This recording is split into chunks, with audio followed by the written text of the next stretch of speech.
Hello, welcome to another episode of Toya Talks Wrestling. In today's episode, we're going to talk about Raw, December 30th, 2024. Yes, it is the last Raw of 2024.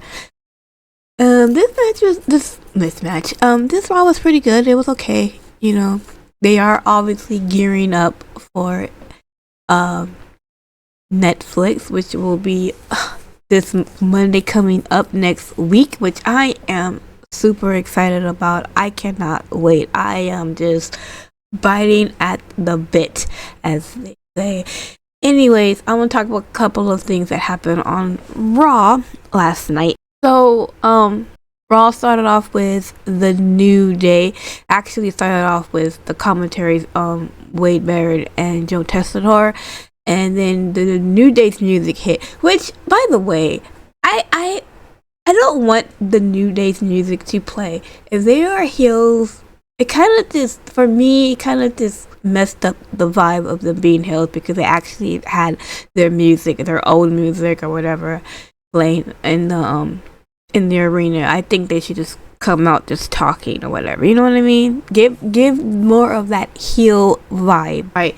And they come out, and they're still trying to like explain, but the crowd, which was Houston, they were in Houston, they weren't having it. They were booing them, and every time they talk, they would boo them. Even though sometimes they would try to talk, and then they would pause because they were waiting for like the boos or something like that. It's like, let's try to make it a little bit more organic and not so like obvious, whatever. But for the most part, they're getting a lot of boos, whatever. They're getting that Dominic Mysterio treatment.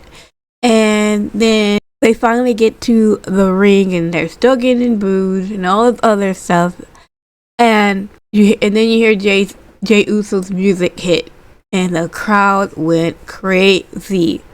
My God, like Jay Uso got that baby face crowd treatment. Everybody was yeeting, doing the arm movement. It was just like, I think they played his song like at least 3 times before he actually get into the ring and stuff like that. And they can let Jay talk, not because they were mad or anything. They were just like cheering for Jay and everything else, and he was just getting that love and all this other stuff. And right? And Woods was trying to talk to Jay, and he's like, we go way back and all this other stuff, but the crowd booed him again, and he's like, I can't even talk to Jay.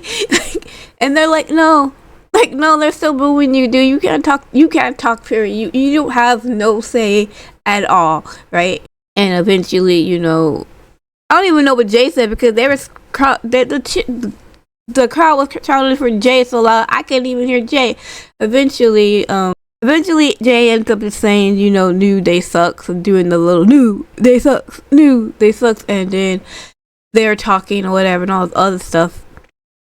I was out the mics and yelling and everything else. But eventually, New Day leaves, and Jey Uso's like, he got the mic, and when he starts talking about, Solo and his bloodline, and how he has to deal with them and all the other stuff, and how he has to deal with Drew McIntyre, and that, I think they have a match on Raw next week on the premiere, on the debut premiere of Netflix, so that should be interesting. But he said, he can handle business right now, and basically called Drew out. But instead, Solo, Tama Tonga, and Jacob Fatu appeared on the Titantron, basically saying that,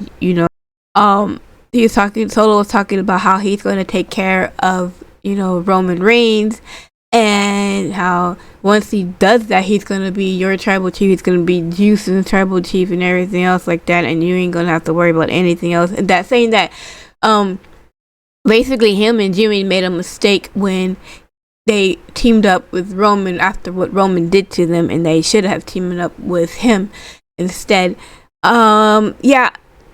So that happened, and then Jey Uso was like laughing, like, okay, I'll deal with you later and stuff like that. And obviously here comes the crowd is like cheering, right? The crowd is like cheering like really loud and everything like that, and here comes Drew McIntyre. It kind of reminds me of, you ever like watch like a horror movie and you're like yelling at the person on the screen, "Hey, the killer's behind you."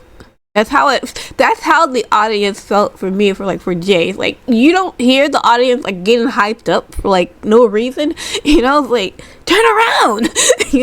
But anyway, Drew McIntyre, he attacks Jey Uso and all this other stuff, and he was about to do, he knocks him down. He's about to do his Claymore and everything else, and he's posing on all this stuff. And once he's about to do the Claymore, Jey Uso does a super kick and pretty much starts wailing on Drew McIntyre. And then, Drew McIntyre again, he get the best of Jay. He wants to do the Claymore, and he misses it again. And here comes the officials and everything else. And there comes the officials, and Drew McIntyre's like has his hands up. He gets out in the ring, and he's going up the ramp with his hands up, like like he's been under arrest or something like that. And then he eventually bolts back into the ring, and he hits the Claymore, and so third time is the charm, I guess. And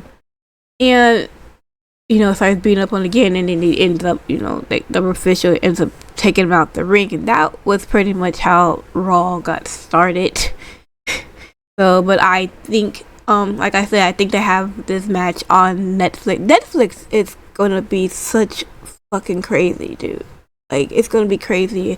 I cannot wait to open that goodie bag. I cannot wait to see just the things that we don't know. The things that we know right now. But the things that we don't know, man, damn. Anyways, let's move on. Another thing we'll talk about is the semifinals for the women's IC title tournament. We had Zoe Stark versus Dakota Kai.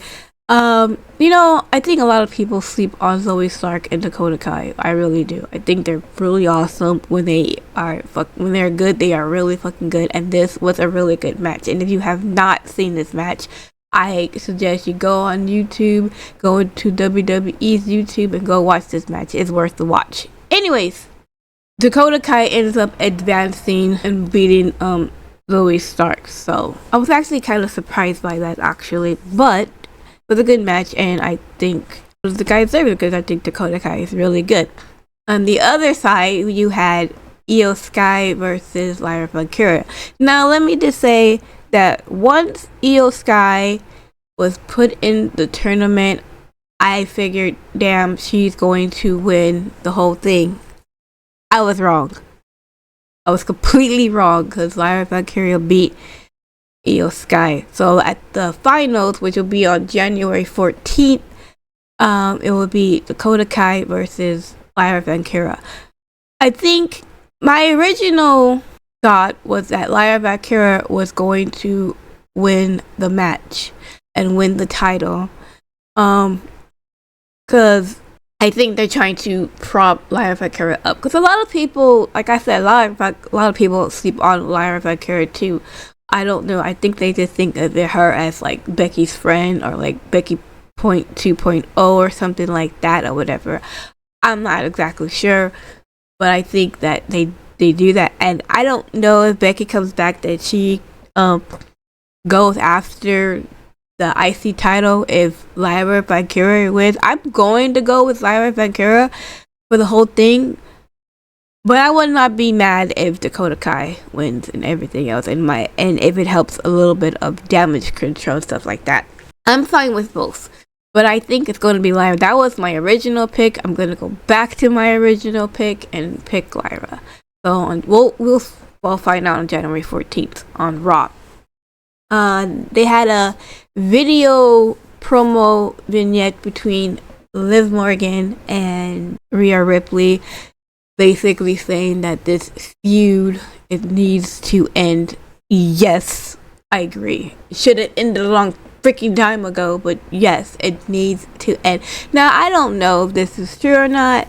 I heard rumors that this was going to be a last woman standing match, which I guess that would make sense. Gotta do something big. You can't just have a regular match. It can't just be anything. Obviously, there's gonna be some shenanigans going on.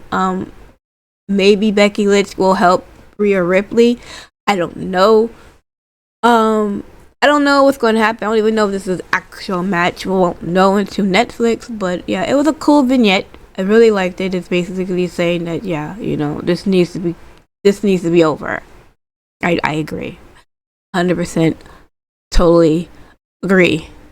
It needs to end. So the last and final thing that I would like to talk about is the awesome freaking promo between Seth Rollins and CM Punk. And let me apologize. I'm going to fuck everything up. Start off with Seth Rollins in the ring by himself, basically talking to Houston, saying that, hey, 2024 was awesome. Let's end 2024 in a bang and, have a good time. He's saying that he is ready for next week, that he is the biggest match ever to happen. The biggest match after like 10 years in the making is finally going to happen and everything else like that. And he basically was like, whatever happens, whether I win, whether I lose, I will still be here. I will still be on Monday Night Raw this Monday, the next Monday, the next Monday after that.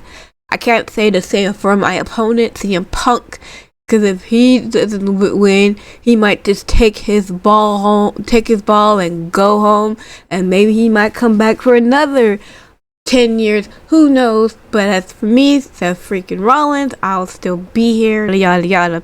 Right, here comes CM Punk. CM Punk comes in, basically was like, what do you mean take my ball home and everything else?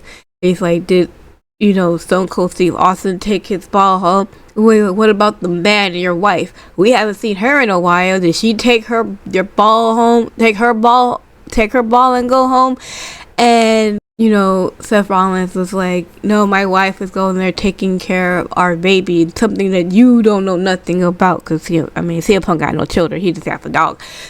And I'm going to go ahead and put the link to this segment because it was so good, and I don't want to like fuck it up too much, but basically it was like,